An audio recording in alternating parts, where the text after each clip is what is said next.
he wasn't trying to hide because he held a press conference on Capitol Hill when he was acting as the president's public relations expert and claimed that he had information on the Hill before he went to the White House. And the great lie was, I have this information. I am going now to the White House to brief the president. And all of Trump's supporters were saying, where have we gotten to in a world where a House Intel chairman can't go talk to the President of the United States? Oh, the indignity. And then we find out he's going over there to get the information. It's enough. It chokes me up. It chokes me up. So, no, it's not funny, actually. I'm not saying it's funny. It's preposterous. Funny if it wasn't so serious. Here is White House Press Secretary Sean Spicer last week downplaying the idea that the White House was in any way connected to Nunes' claim. Why would it be? You rule out that the White House or anyone in the Trump administration gave Chairman Nunes that information. I don't know what he actually briefed the president on, but I don't know why he would come up to brief the president on something that we gave him. I'm not aware of it, but it doesn't really pass the smell test.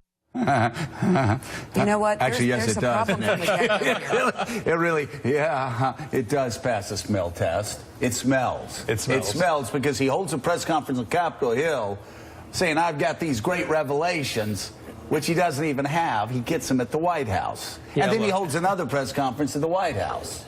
You know, it's going to be a real problem for the House investigation and for their role in oversight, which is solemn and sacred. And I think what's going to happen now is the Senate investigation will kind of move to center stage, and the House investigation is going to be just kind of less credible. You know, the result, it's too bad. The House investigation is over. It's over. It's over. I mean, Eddie, don't you agree? I mean, how can you have a House investigation when the American people are lied to? The whole thing's set up to make it seem like I have got this information. And I found out 1, 2, 3, 4 when he heard it from the White House. Right. So he didn't even have the documents, which he claimed he was taking down to the White House. Then he goes down to the White House, and then they give him information at the White House. By the way, let me just say, the same information that the White House had been trying to leak to all of us for 3 weeks. And ironically, after complaining vigorously about leaks. About leaks. About leaks. Right. And then saying that he was going to reveal the information on Friday to his colleagues, and that never was revealed. And we were already kind of questioning whether or not he could be objective, given that he served on the Trump transition team.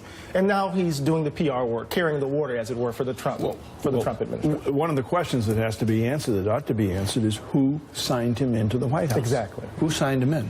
And who briefed him? Yeah. You got to be signed in. I mean, you can't just walk onto the grounds of the White House. And I think there's a constellation of folks that I think inform what we have a general environment of a politics that we're in without trust. So and this is just the latest. That environment.